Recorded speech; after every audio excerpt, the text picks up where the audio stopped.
So I am Meca Delgado. I work for Boulder County Community Services. My office is actually in Boulder, but oftentimes you'll see me around the hub as well. I like to hang out in the workforce area.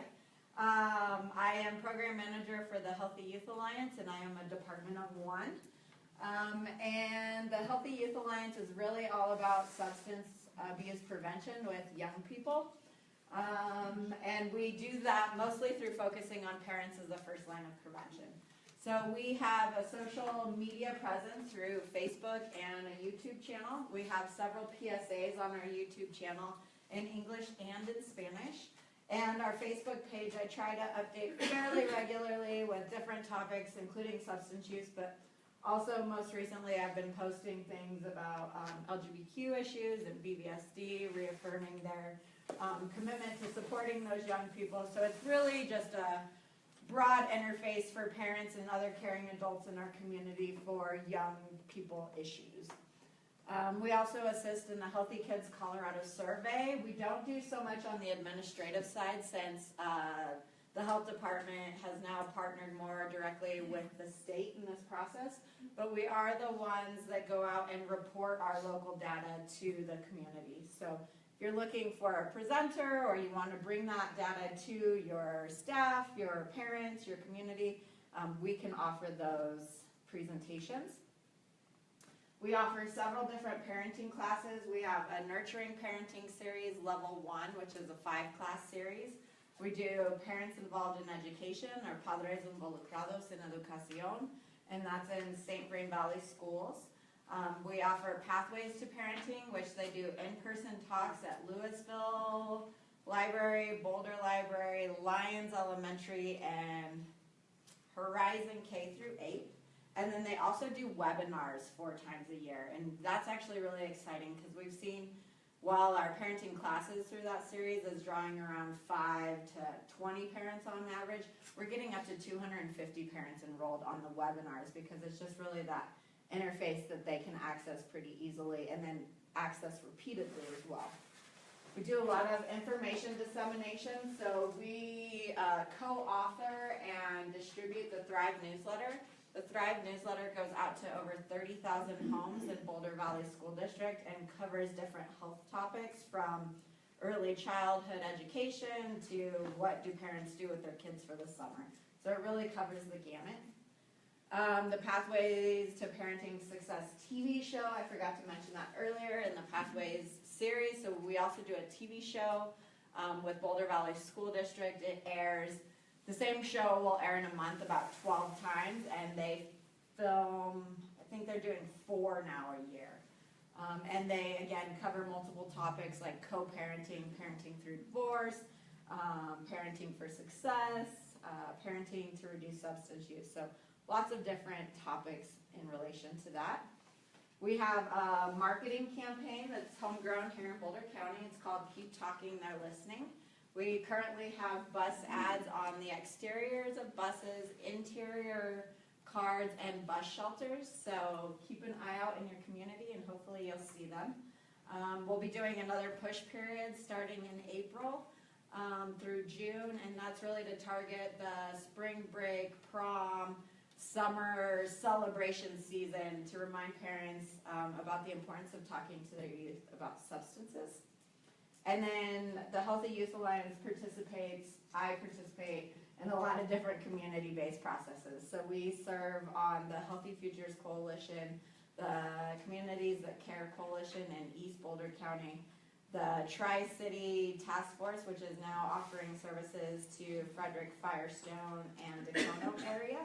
And we're able to cross that Weld County boundary because our service area includes both Boulder Valley School District and the St. Vrain Valley School District, which goes out to Frederick and Firestone and Dakota.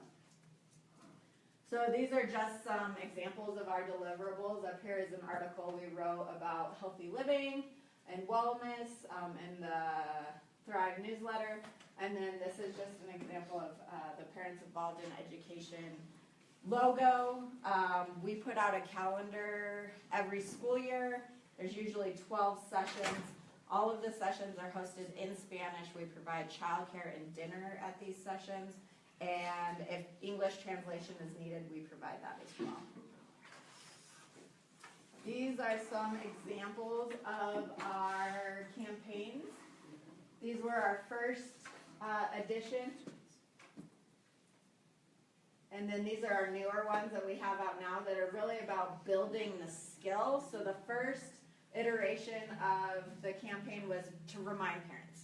Conversation is important. It isn't a one-time conversation. This is something you should start young, as little as, maybe not that little, but around 2 or 3. Parents are always like, when do I start these conversations? Like 9th grade? No, let's start them young. I mean, there's simple ways to have a conversation about smoking or drinking with your kids as they're growing up and in developmentally appropriate ways. This is a new pilot that we're trying. These 8 foot by 8 foot ads are in both the Longmont indoor soccer facility and the Boulder indoor soccer facility, as well as ads that run on their internal TVs and website. And then this is just an example of our YouTube page. So a few years ago we did Project Sticker Shock, where I took teams of teenagers into alcohol establishments and we placed stickers on multi-packs of alcohol, so like 12 packs, 6 packs, things like that, and reminded adults that it's illegal to purchase alcohol for minors. And then it also provided the consequences for adults right on that sticker. So jail time, loss of a driver's license, community service fines. And then these are just some new things that I've already mentioned that we're doing in 2016. So we have some new partnerships. We were funded in 2015 and we will be funded through 2018 to do the Good to Know campaign in Spanish. So that's Lo que debes entender marihuana en Colorado.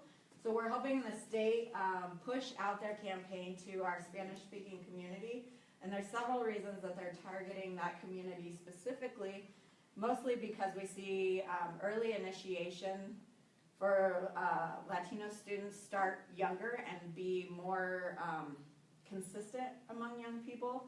And then also parents, there's more stigma in the Latino community around marijuana use that we're trying to address, so parents get over that stigma and start having these conversations with their young people. And this is not on here, so I'll come back to this one and we'll watch this one. So this is a PSA that Haya actually created and an example of many that we have on our YouTube channel.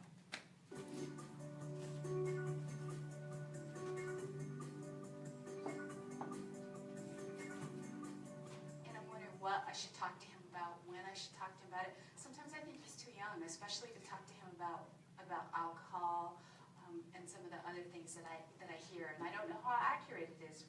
Yeah, you know, it's a common problem where parents don't know what the right age is and often make the mistake of waiting too long. Typically, you know, when kids are in even late elementary, it's a good time. And of course, you know your child. He's really innocent, and I'm really worried about putting these ideas in his head. But one of the things to consider is that a lot of times our kids know a lot more than we give them credit for.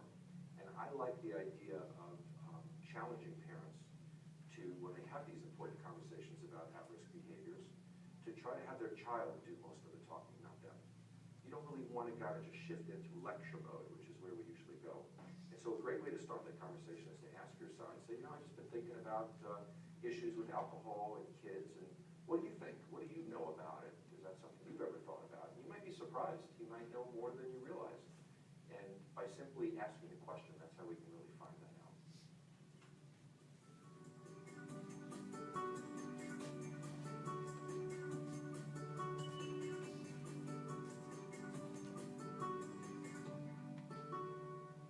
So one of our bus ads right now sort of has a very similar message to that. It says, don't give orders, instead ask questions. And it has examples like, where are you going? Who will you be with? When will you be home? So again, teaching parents those skills that they need to have effective conversations that don't shut young people down. And this is a great kickoff for our deep dive into marijuana. So this is a recent ad that you should be seeing on TV from the state of Colorado. It did play during the Super Bowl, several NFL games. I watched the Broncos, so I saw it a few times. but it's also out there in things other than football. Remember when you made a baby? Check that. Remember when you had a baby? Amazing, right? But what's more amazing is everything you've taught your baby to eat, to walk, to talk, and pretty much everything else they know. That makes you amazing. And you're still teaching them every day. Only now, it gets harder. Now it's stuff like birds and bees and booze and weed, which is awkward and messy, but one hasn't been. Remember diapers? So don't let awkward get in your way.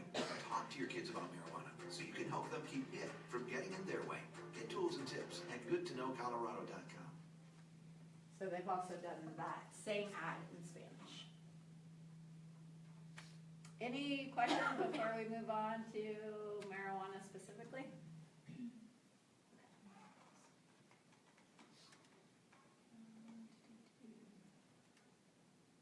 So I just want to reiterate today that we're talking about retail marijuana. We're not going to go into medical marijuana. There's some differences there, but what's really impacting our community and our young people is retail marijuana. Although medical marijuana came first. So today I'm just, like I mentioned, going to talk about marijuana laws, talk about the health effects, and then also connect you to resources, including myself, if you want to engage your clients or staff around marijuana. So a little bit about medical or marijuana history in Colorado. It was legalized medically in the year 2000 through Amendment 20. In 2012, there was another amendment, Amendment 64, that was implemented fully in January of 2014 with retail establishments opening. And in October 2016, there was a few tweaks to the law, which included a new universal symbol, which I'll show you later. Also in 2016, we got rid of a few nuances between visitors being able to purchase marijuana and residents of Colorado purchasing marijuana. And there was one more, but I just lost it. Oh, packaging, edible packaging. So starting in 2016, October 2016, edible packages now had to be in single doses, and they also had, every dose had to have an individual stamp that has the new universal symbol on it. So even though you may be able to buy a candy bar with, say, 12 pieces in it, it's now very distinguishable that each piece is a dose. In the past, prior to this law, there were some overdosing incidences where adults and young people would take more than what's recommended and have really adverse effects to that. So there was a young man who jumped off a 4-story building after eating one cookie. At that time, that cookie contained 12 doses. So while it looked like one dose, one cookie, he was actually exposed to 12 doses and ended up dying because of it. Retail marijuana and the law. So you have to be 21 to purchase, possess, buy marijuana in Colorado. You also have to purchase from legalized retailers.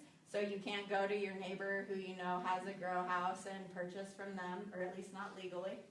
And adults can give up to 1 ounce of marijuana to another adult with no legal ramifications. That's okay. For selling, only licensed retailers may sell marijuana. And they're in, as you've seen, the stores. So in Colorado, or in Longmont, we actually have 2 stores. Even though the city of Longmont does not allow retail marijuana dispensaries in city limits, the 2 stores in Longmont actually fall on what's considered, what's it called? Boulder County. Unincorporated Boulder County. Thank you. So one is up here by Walmart. It's a purple building and looks like a dispensary. And the other one is also off of Sunset Road, right over the bridge when you go down the hill on Sunset and 3rd. So those are the 2 stores located in Longmont.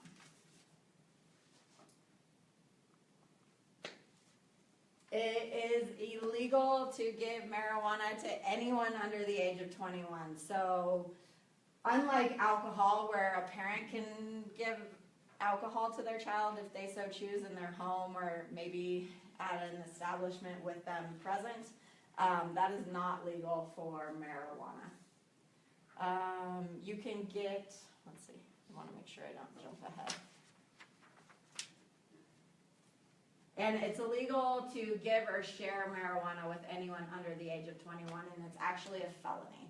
So I really like to highlight that, especially with younger adults, say in the college age range, because it really can have major legal consequences and ramifications for them. It's illegal to drive impaired, and since the passage of marijuana or legalization of marijuana, the driving restrictions have gotten a lot stricter.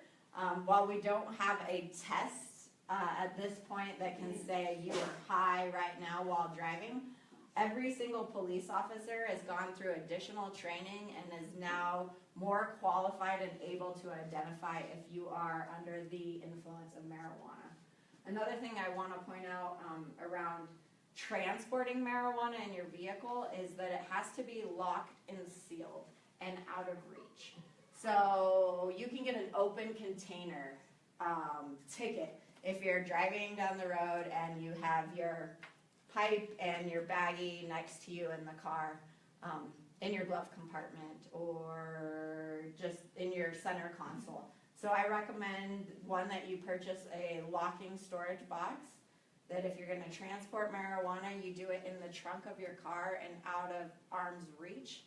You can also get an open container, say if you're transporting 5 other people in your car and someone has it in their purse.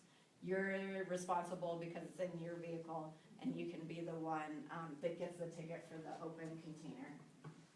Can I ask you something about what you said earlier about the felony? If you give it to someone that's a minor, what happens to the minor? Anything? Yeah, they'll get a minor in possession ticket. Okay. And so there's different consequences with that. So they can lose their license for up to a year. There's community service and fines also. The other thing with getting a minor in possession is if the young person has aspirations for college, you have to report that on your FAFSA application that you received a minor in possession, and you can lose up to a year of federal funding or grant money to pay for college. So there are some real consequences that can impact young people's lives and where they want to go. Another law, and sometimes this doesn't always seem all that enforced, but using marijuana in public is illegal.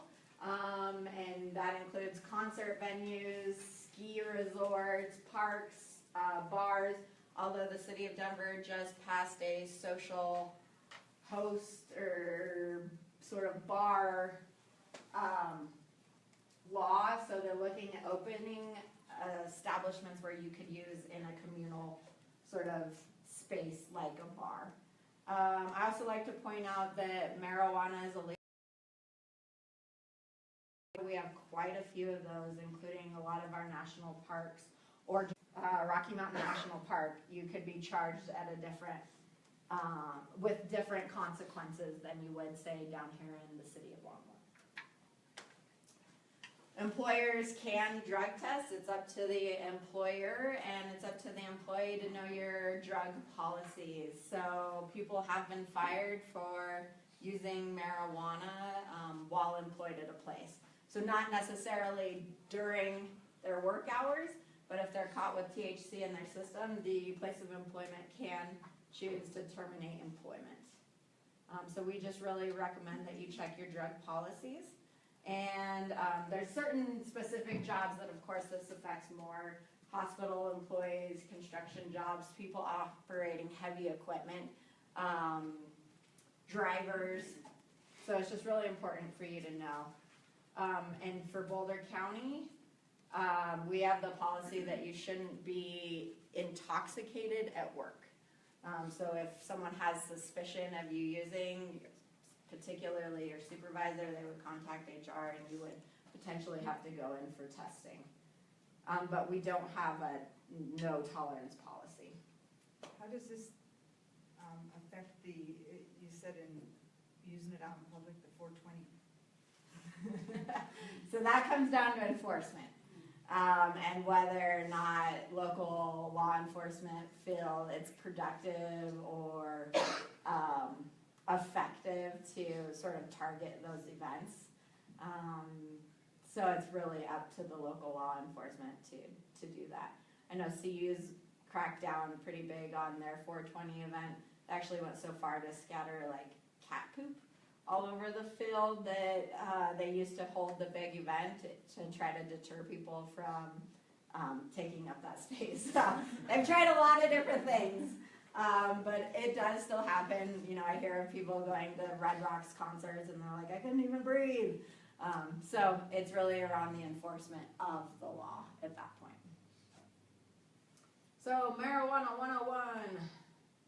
There's lots of ways to use marijuana, including more of the traditional ways of smoking. So you can smoke a joint out of a pipe, a hookah.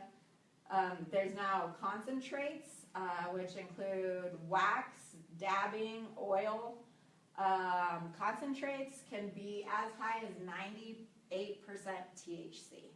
So, you know, when some people talk about marijuana and, man, I used it in the 70s and I'm fine and I never got addicted or pot's not addictive. At that time, marijuana was around 7% THC, up to as high as I'd say 28%. You're looking at nearly 100% THC products here, which have a much stronger effect on the body, the brain, and also leading to addiction and other more long-term consequences. There's vaping, similar to tobacco products. It comes in like a vape pen or a vaping contraption, and basically you're turning the THC into a water vapor and inhaling that. Dabbing is another sort of concentrate. It looks like earwax, and sorry I don't have my demonstratable products here today. I usually leave those with my facilitators. But dabbing looks like earwax. It usually comes in a pretty small container. And again, it's up to 90 in the 90 percentile of THC potency. And then there's edibles. So edibles can be consumed. They can be eaten, drinking, but basically that way. But they come in all kinds of things now. So chocolate bars, sodas, gluten-free cookies, all kinds of ways that you can take edibles. Right down here, this contraption is for dabbing or using the wax or oil. So these things can be pretty pricey, around $200 or so to purchase the actual contraption. And you use this torch-like lighter to heat up the wax or the oil to a really high heat, and then it basically vapes it or turns it into smoke, and then you inhale it. And this is an example of the vaping pen. Here's some edible examples. So I do want to point out on this one down here, this is an example of a chocolate bar. Each individual dose is stamped now with the sign on it. So these sodas are likely one dose and would also have the universal symbol on the back. And the brownie should have a stamp on it, but that might be an older image. And if not actually on the brownie, on the packaging that it comes in. Any questions about how you can use marijuana?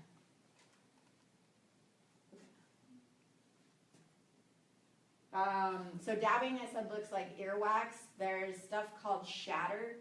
It kind of looks like a broken beer glass. It's really brown and it comes in sort of broken pieces, oftentimes on wax paper. Just in case you ever come across these things, you know what you're looking at. There's also hash. I use brown sugar to mimic hash when I'm demonstrating for parents. So it's a really fine sort of powdery substance. I'm trying to think of what else I use for demonstration. So those are some of the new ways and things that you'll see around THC. And this is the new universal symbol. And this is only universal in the state of Colorado. So California has a different one. Washington has a different one. Why we didn't all get together, I think they're working on that, and then it'll change again. So it's not universal. Yeah, exactly. It is in our state.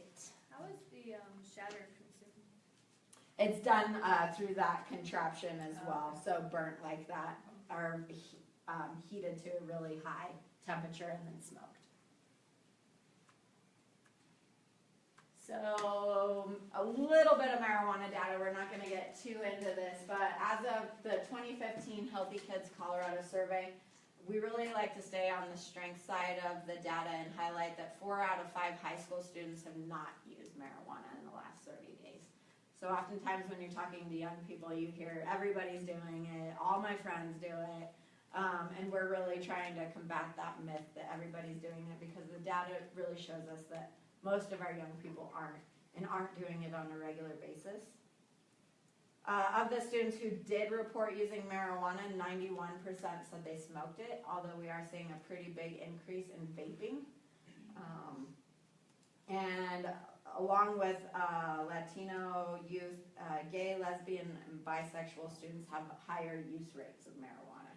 And that also crosses over into the adult population. So the state does a behavioral risk factor surveillance system survey. And they call adults and ask them to participate in this survey. So the data may or may not reflect the entire population, but this is their best shot at it. And we see the highest use rate among 18 to 25-year-olds, and males are more likely to use than females. So, breastfeeding and pregnancy. So there's no safe amount of THC use during pregnancy, and women should not use marijuana or marijuana products while pregnant or breastfeeding. So unlike alcohol, where you could maybe pump ahead of time, go have a drink or two, come home, pump again, and clear your system of alcohol, you can't do that with THC. THC can stay in your system up to 30 days. And they have found THC transmitted through breast milk to babies. I think this is important to know. So they do drug test newborns, and there is a mandatory reporting if a newborn is found to have THC in its system. So then you're involved with Housing and Human Services or social services, depending on what community you're in. And then we just provide information on where to report or how to report if you're in fear for a child. So since legalization of marijuana, we have seen increased incidences in incidental exposure for children. So eating something they thought was a regular candy bar, ingesting something off of the table. So we just want people to know the signs of exposure to marijuana. So it could be lethargy, unable to wake up or sit up, really sleepy. These can also be really normal behaviors for a baby, so just think about what your child is experiencing and maybe if they were exposed to something. We're also really trying to help parents teach young children, as young as able to verbalize, talk, to ask adults if it's safe to eat something before they do so. So your child could be at a cousin's house, an auntie, a friend, and there may be edibles available. So you just want to teach your child to ask permission before they just eat something. Another training I went to talked about making sure you lock it up, not stash it. Yes. So we actually, along with public health, are going to start a safe storage campaign. What we found through focus groups in our community is that parents are pretty, they're not real supportive of the lock it up. They said that they'd really just rather have a conversation with their kids and explain it, and they felt that like locking it up was sort of that forbidden fruit. And so we're coming at it from both sides, giving parents the skills and the tools to have the conversation, but really reiterating the importance of locking it up versus stashing it, like you said. So I would never do this to a parent or a parent presentation, but I wanted to share these with you guys because you're providers. These are public health statements, so these are as truthful and accurate as we can possibly be with the research that exists right now as it relates to marijuana. So marijuana is still a Schedule I drug at the federal level. We've been severely limited in our ability to research it and test and understand the health effects of marijuana. So particularly young people get really challenging, and they don't trust or believe a lot of the facts that we do share with them. So we want to be really concrete when we share information with them and let them know what the research tells us. So I'm not going to read these to you, but if you have questions, let me know. The ones that young people particularly don't trust or believe are the ones that relate to the mental health concerns that we've seen around marijuana. They just don't believe them. And you can kind of understand that if you've tried something and haven't had this severe negative reverse or adverse reaction. You know, you're going to be like, whatever, I did it, my friends did it, everybody in my high school I think does it, and I haven't seen anybody have a psychotic break. I haven't seen anybody get schizophrenia. So we just have to understand where they're coming from and their experience, and then also teach them what we do know from the research.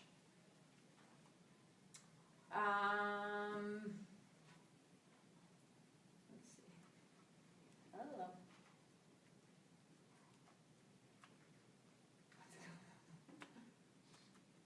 Oh, did it go back? Okay. So a few more public health statements as it relates to adolescents. So daily use can lead to psychotic disorder. Occasional use can lead to increased future high-risk use of alcohol, tobacco, and other drugs. And marijuana use by adolescents is strongly associated, so there's no cause and effect, with failure to graduate from high school. This one I get a lot of pushback on. Some marijuana users become addicted to marijuana. And again, that's going back to that potency conversation that we talked about. Today's marijuana is very different than it was even 10 years ago. Even in the plant form, you're looking at 30 to 50% THC, when in the 70s you were looking at 7 to 20% THC. So the likelihood for addiction does increase with that. Marijuana in adults. It can be associated with impaired memory, even long after quitting, and they've seen, or they've shown months of effects after quitting.